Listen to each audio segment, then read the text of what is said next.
కష్టం ఎప్పుడొచ్చినా సరే స్పందించే గుణం భారతదేశానికి దశాబ్దాలుగా ఉంది. మయన్మార్కి మనం పంపించినటువంటి ఆపరేషన్ బ్రహ్మ పేరుతో ఇప్పటికీ పంపిస్తూనే ఉన్నాం. వాస్తవంగా 1959 సంవత్సరంలో అప్పటికి చైనా వాడు ఆక్రమించుకుంటున్న సందర్భం టిబెట్ సైన్యం ఉంది, కానీ వాళ్ళకి ఆక్రమణ సందర్భంలో అప్పటికి ఆక్రమణ జరుగుతూ ఉన్నటువంటి సందర్భం. వాళ్ళు కష్టాల్లో ఉన్నప్పుడు మనం ఆహారం పంపించాం అక్కడికి.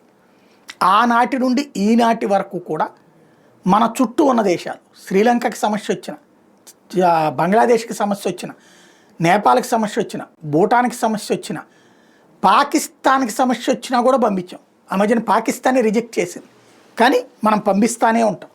ఎక్కడో ఎందుకు కరోనా అప్పుడు ప్రపంచం మొత్తం వ్యాక్సిన్స్ భారీ ధర పెట్టి చిన్న దేశాలని వేధిస్తున్నటువంటి వేళ, ఆఫ్రికా ఖండానికి లేనటువంటి వేళ, మన తప్పక ఒక పక్కన వ్యాక్సిన్స్ వేస్తూ ఇంకా పూర్తి కాలేదు, అయినా అందరికీ పంపించాం.